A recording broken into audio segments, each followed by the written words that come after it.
সম্মানিত দর্শকবৃন্দ, আপনারা দেখছেন মাটিতে পা রেখেই মাটির গন্ধ নেওয়ার জন্য যে উদ্গ্রীব উদ্বেল হয়ে আছে সেই জননেতা তারেক রহমান। আপনারা দেখছেন মাটির স্পর্শে স্বস্তির নিঃশ্বাস তারেক রহমান। এ নিঃশ্বাস শুধু ফুসফুসে নয়, এ নিঃশ্বাস জমা ছিল কোটি হৃদয়ের দীর্ঘ অপেক্ষায়। অনেক দিন দূরে ছিলে তুমি, সময় গুনেছে ক্ষত আর প্রার্থনা। প্রতিটি সূর্যাস্তে মানুষ বলেছে ফিরবে কি সে, মাটির ছেলে মাটির টানে। আজ পায়ের নিচে চীনা ধুলো, মাথার উপর চীনা আকাশ। মাটি যেন ফিস ফিস করে বলে তুমি আমারই। এ দেশ তোমার অপেক্ষায় ছিল, নীরব কষ্ট, অদৃশ্য লড়াই, সবকিছুর শেষে স্পর্শ। মায়ের কোলের মতো আপন স্বস্তির নিঃশ্বাসে ভেঙে পড়ে দীর্ঘদিনের জমে থাকা ব্যথা। তারেক রহমান, এই ফিরা শুধু একজন মানুষের নয়, এই ফিরা আশার, এই ফিরা বিশ্বাসের, এ ফিরা আবার উঠে দাঁড়ানো। মাটির স্পর্শে আজ শপথ নেয় সময়, এ গল্প থামবে না, কারণ প্রত্যাবর্তনের নামই তো ইতিহাস। সম্মানিত দর্শক, তিনি মাটিতে নেমেই বাংলায় পা রেখেই মাটির গন্ধ, শিশির ভেজা ঘাসে পা ভেজানোর যে ব্যাকুলতা, সেই ব্যাকুলতায় তিনি বিভোর হয়ে মাটি ধরেই সে স্বস্তির নিঃশ্বাস ফেলছে। দর্শক বিন্দু, আপনারা দেখছেন ৬,৩১৪ দিন পর বাংলাদেশে এসেছেন। এখন আপনারা বাংলাদেশের দিক নির্দেশক তারেক রহমানের বক্তব্য শুনবেন।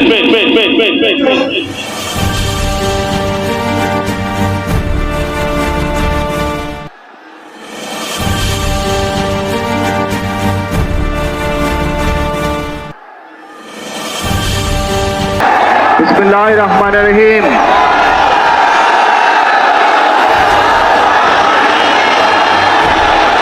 প্রিয় বাংলাদেশ, উপস্থিত প্রিয় মুরব্বীবর্গ, মঞ্চে উপস্থিত জাতীয় নেতৃবৃন্দ, আমার সামনে উপস্থিত প্রিয় ভাই ও বোনেরা এবং মিডিয়ার মাধ্যমে সমগ্র বাংলাদেশ থেকে যারা দেখছেন এই অনুষ্ঠান, প্রিয় ভাই বোনেরা, প্রিয় মা বোনেরা, আসসালামু আলাইকুম। প্রিয় ভাই বোনেরা, আজ প্রথমেই আমি রব্বুল আলামিনের দরবারে হাজারো লক্ষ কোটি শুকরিয়া জানাতে চাই। রব্বুল আলামিনের অশেষ রহমতে আজ আমি আমার প্রিয় মাতৃভূমিতে ফিরে আসতে পেরেছি আপনাদের দোয়ায়, আপনাদের মাঝে। প্রিয় ভাই বোনেরা, আমাদের এই প্রিয় মাতৃভূমি 1971 সালে লাখো শহীদের রক্তের বিনিময়ে অর্জিত হয়েছিল। ঠিক একইভাবে 75-এ আবার 7ই নভেম্বর আধিপত্যবাদীদের হাত থেকে রক্ষার জন্য সেদিন সিপাহী জনতার বিপ্লবের মাধ্যমে আধিপত্যবাদের হাত থেকে দেশকে রক্ষা করা হয়েছিল। একইভাবে পরবর্তীতে 90-এর স্বৈরাচারের বিরুদ্ধে এদেশের জনগণ, এদেশের খেটে খাওয়া মানুষ তাদের গণতান্ত্রিক অধিকারকে ছিনিয়ে এনেছিল। কিন্তু তারপরেও ষড়যন্ত্রকারীদের ষড়যন্ত্র থেমে থাকেনি।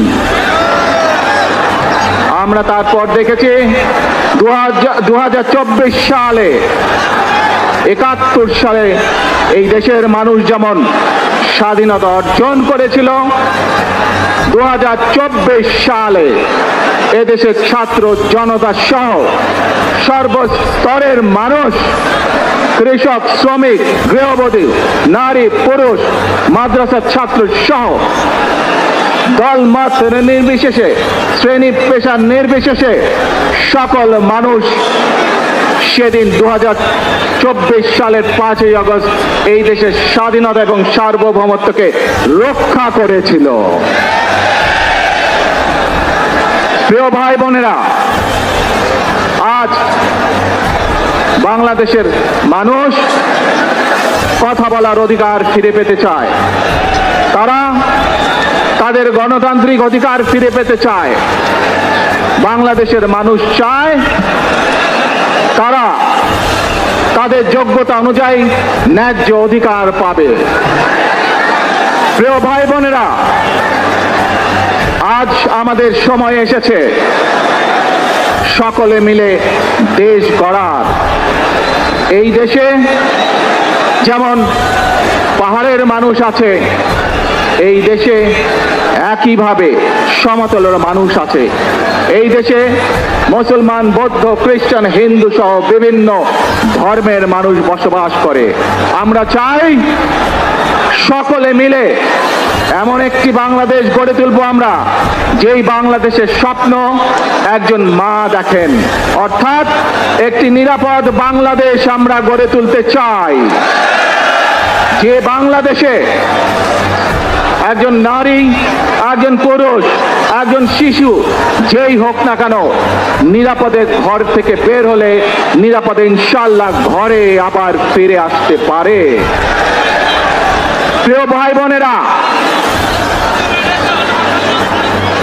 এই দেশের জনসংখ্যার অর্ধেক নারী, 4 কোটিরও বেশি তরুণ প্রজন্মের সদস্য, 5 কোটির মতন শিশু, 40 লক্ষের মতন প্রতিবন্ধী মানুষ রয়েছেন, কয়েক কোটি কৃষক, শ্রমিক রয়েছেন। এই মানুষগুলোর একটি প্রত্যাশা আছে এই রাষ্ট্রের কাছে, এই মানুষগুলোর একটি আকাঙ্ক্ষা আছে এই দেশের কাছে। আজ আমরা সকলে যদি ঐক্যবদ্ধ হই, আজ আমরা যদি সকলে প্রতিজ্ঞাবদ্ধ হই, তাহলে আমরা এই লক্ষ কোটি মানুষের সেই প্রত্যাশাগুলো পূরণ করতে পারি ইনশাআল্লাহ। প্রিয় ভাই বোনেরা, 71 সালে আমাদের শহীদরা নিজের জীবন উৎসর্গ করেছিলেন এই রকম একটি বাংলাদেশ গঠনের জন্য।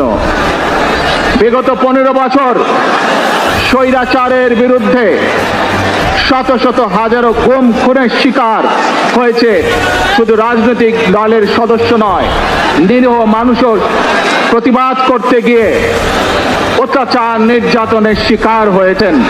আসুন আজকে আমরা দুহাত তুলে আল্লাহর দরবারে দোয়া করি, আজ এই বাংলাদেশের মাটিতে দাঁড়িয়ে আপনাদের সকলের সামনে আমি বলতে চাই, বাংলাদেশ জাতীয়তাবাদী দলের একজন সদস্য হিসাবে আপনাদের সামনে আমি বলতে চাই, আই হ্যাভ এ প্ল্যান। যখন সেই পরিকল্পনাকে বাস্তবায়ন করতে হয়, প্রিয় ভাই বোনেরা, এই জনসমুদ্রে যত মানুষ উপস্থিত আছেন, এই সারা বাংলাদেশে গণতন্ত্রের শক্তি যত মানুষ উপস্থিত আছেন, প্রত্যেকটি মানুষের সহযোগিতা আমার লাগবে। প্রত্যেকটি মানুষের সহযোগিতা আমাদের লাগবে। আপনারা যদি আমাদের পাশে থাকেন, আপনারা যদি আমাদেরকে সহযোগিতা করেন, ইনশাআল্লাহ আমরা আই হ্যাভ এ প্ল্যান বাস্তবায়ন করতে সক্ষম হব। আসুন আমরা আল্লাহ রব্বুল আলামিনের দরবারে হাত তুলে প্রার্থনা করি, আমরা যেন হে রব্বুল আলামিন, হে একমাত্র মালিক, আমরা সকলে মিলে প্রতিজ্ঞা করি যে ইনশাআল্লাহ আগামী দিনে দেশ পরিচালনার দায়িত্বে যারা আসবে আমরা সকলে নবী করিম সাল্লাল্লাহু আলাইহি সাল্লামের যে ন্যায়পরায়ণতা, সেই ন্যায়পরায়ণতার আলোকে আমরা দেশ পরিচালনার সর্বোচ্চ চেষ্টা করব। প্রিয় ভাই বোনেরা, আজ আপনারা জানেন এখান থেকে আমি আমার মা দেশনেত্রী খালেদা জিয়ার কাছে যাব। এই একটি মানুষ, যে মানুষটি এই দেশের মাটি, এই দেশের মানুষকে নিজের জীবনের থেকেও বেশি ভালোবেসেছেন। তার সাথে কি হয়েছে আপনারা প্রত্যেকটি মানুষ সে সম্পর্কে অবগত আছেন। সন্তান হিসাবে আপনাদের কাছে আমি চাইবো আজ আল্লাহর দরবারে আপনারা দোয়া করবেন যাতে আল্লাহ ওনাকে তৌফিক দেন, উনি যাতে সুস্থ হতে পারেন। প্রিয় ভাই বোনরা, সন্তান হিসাবে আমার মন আমার মায়ের বিছানা পাশে পড়ে আছে সেই হাসপাতালের ঘরে, কিন্তু সেই মানুষটি যাদের জন্য জীবনকে উৎসর্গ করেছে, অর্থাৎ আপনারা এই মানুষগুলোকে যাদের জন্য দেশনেত্রী খালেদা জিয়া জীবন উৎসর্গ করেছেন নিজের জীবন, সেই মানুষগুলোকে আমি কোনোভাবেই ফেলে যেতে পারি না। এবং সেজন্যই আজ হাসপাতালে যাবার আগে আপনাদের প্রতি সহ টেলিভিশনগুলোর মাধ্যমে যারা সমগ্র বাংলাদেশে আমাকে দেখছেন, আপনাদের সকলের কাছে কৃতজ্ঞতা প্রকাশ করার জন্য আজ আমি এখানে দাঁড়িয়েছি আপনাদের সামনে। প্রিয় ভাই বোনেরা, আসুন আমাদেরকে আজকে নিশ্চিত করতে হবে আমরা যে ধর্মের মানুষ হই, আমরা যে শ্রেণীর মানুষ হই, আমরা যে দলেরই রাজনৈতিক দলের সদস্য হই অথবা একজন নির্দলীয় ব্যক্তি হই, আমাদেরকে নিশ্চিত করতে হবে যে কোনো মূল্যে আমরা আমাদের এই দেশের শান্তি শৃঙ্খলাকে ধরে রাখতে হবে। যে কোনো মূল্যে যে কোনো বিশৃঙ্খলাকে পরিত্যাগ করতে হবে। যে কোনো মূল্যে আমাদেরকে নিশ্চিত করতে হবে যাতে মানুষ নিরাপদ থাকতে পারে। এখন বক্তব্য শেষ করলেন, নারী হোক, পুরুষ হোক, যে কোনো বয়স, যে কোনো শ্রেণী, যে কোনো পেশা, যে কোনো ধর্মের মানুষ যেন নিরাপদ থাকে, এই হোক আমাদের চাওয়া আজকে। প্রিয় ভাই বোনেরা, আসুন বাংলার নিপীড়িত মানুষের জনতার নেতা, প্রিয় ভাই সাধারণ মানুষের সবাই মিলে পাশে দাঁড়ানো প্রতিজ্ঞাবদ্ধ হই, আগামী বাংলাদেশ সবাই মিলে করব কাজ যেন সবার বাংলাদেশ হতে পারে। এই লক্ষ্য নিয়ে তিনি দীর্ঘ প্রবাহের জীবন অতিক্রম করে যাপন করে সবাই মিলে বাংলাদেশকে বুকে, বাংলাদেশের মানুষকে মনে ধারণ করে আজ ইনশাআল্লাহ ৬,৩১৪ দিন পর আবারও সকলকে বাংলার মাটিতে পা রেখে দেশে শান্তি শৃঙ্খলা বাস্তবায়নের জন্য যে কোনো বিশৃঙ্খলাকে পরিহার করে ধৈর্যের সাথে মোকাবেলা করার আহ্বান জানিয়ে আমার বক্তব্য শেষ করছি। আবারও আপনাদের কাছে কৃতজ্ঞতা প্রকাশ করছি আজকে আমাকে এইভাবে বরণ করে নেওয়ার জন্য। আল্লাহ হাফেজ। বাংলাদেশ জাতীয়তাবাদী দল জিন্দাবাদ। আসসালামু আলাইকুম। যাতে আগামী সবার বাংলাদেশ গড়তে পারে। সম্মানিত উপস্থিতি, জনতা, আমি বলতে চাই তারেক রহমান বীরের বেশে আসবে ফিরে বাংলাদেশে। দীর্ঘ প্রবাস, দীর্ঘ অন্ধকার, তবুও ভাঙিনি স্বপ্নের দরবার। অটল বিশ্বাস, দৃঢ় প্রত্যয়, বুকে আগলে রাখে বাংলার জয়। বীরের বেশে সাহসী চোখে অন্যায় দেখলে নত নয় কখনো। শিকল ভাঙার ডাক শুনে দেশ জেগে ওঠে জনতায় এক নিঃশ্বাসে। মায়ের ভাষা শহীদের রক্ত ডাকে তারেক ফিরে আসার শক্ত কোটি কণ্ঠে একটাই আহ্বান, ফিরে আসো প্রিয় সন্তান। বাংলাদেশ চায় ন্যায়ের পথ, চায় নেতৃত্ব, চায় সত্র। তারেক রহমান আশার আলো, আগামীর পথে দীপ্ত ভালো। বীরের বেশি আসবে ফিরে, বাংলার মাটিতে পা রাখবে ধীরে। স্বপ্নের দেশ, মানুষের দেশ, জাগবে আবার নতুন বেশ। সম্মানিত দর্শকবৃন্দ, আমাদের স্বপ্ন, জনতার গরিবের স্বপ্ন লালন করে প্রিয় নেতা, জনতার নেতা, মামাটির সন্তান তারেক রহমান ৬৩১৪ দিন পর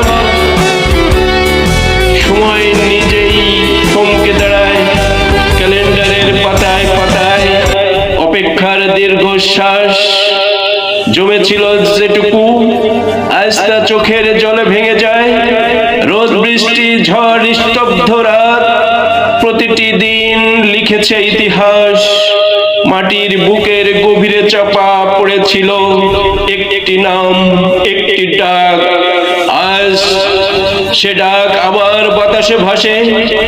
৬৩১৪ দিন শুধু সংখ্যা নয়, একটি ক্ষত আর স্বপ্নের মাঝখানে দাঁড়িয়ে থাকা একটি দীর্ঘ সেতু, যার ওপারে ছিল প্রত্যাবর্তন। আজ পথ চেনে পায়ের শব্দ, মাটি চেনে নেয় তার সন্তানের স্পর্শ। নীরব অপেক্ষা বলে ওঠে এতদিন পরও। ফিরে আসা মানেই আশা, ভালোবাসা, দেশের আপামর সাধারণ মানুষের মনের কুঠুরে প্রবেশ করা। সম্মানিত উপস্থিতি, সম্মানিত জনতা, সম্মানিত দেশপ্রেমিক বিন্দু, আপনারা কেউ নেতা নন, আপনারা সবাই প্রেমিক।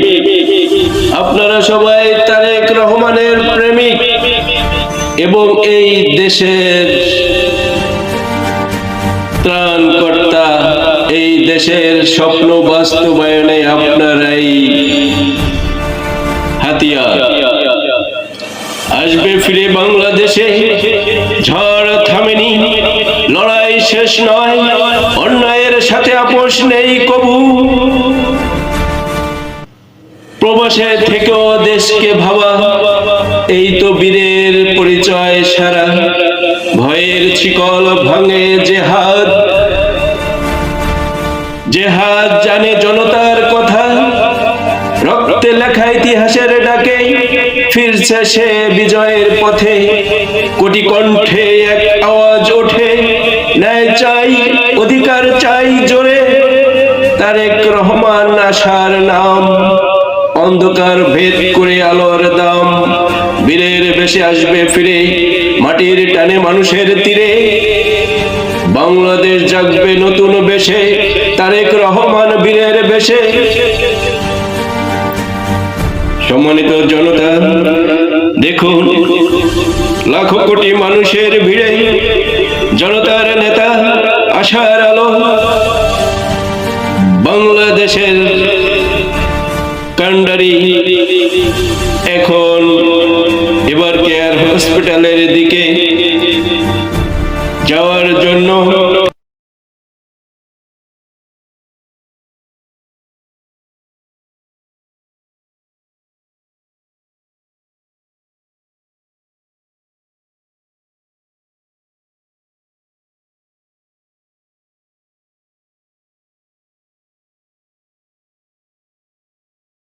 এক ধরনের বড় জটলা তৈরি হচ্ছে, অর্থাৎ এক ধরনের জট তৈরি হবে।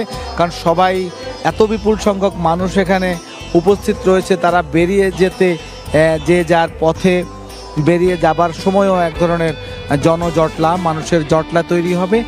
সেইটার ভেতর দিয়ে আবার তারেক রহমানের গাড়িও বের হবে। তো সব মিলিয়ে এইটা একটু সময় কিছুটা লেগে যাবে এবং মানুষ কিন্তু দলে দলে কিন্তু আস্তে আস্তে বাড়ি সভামঞ্চ থেকে বাড়ি ফেরার পথে বা যে যার গন্তব্যের দিকে যে যেখান থেকে যাবেন বা যেখানে যাবেন গন্তব্যের দিকে কিন্তু মানুষ যাওয়া শুরু করেছে। এবং তাদের অনেকেই রয়েছেন স্ত্রী ডাক্তার জুবাইদা রহমান, কন্যা ব্যারিস্টার জাইমা রহমান ছাড়াও তার যে আত্মীয় কিংবা পরিজন ছাড়াও তার যে অফিসিয়ালস অর্থাৎ তারা রয়েছেন এবং সঙ্গীরা রহমান তারেক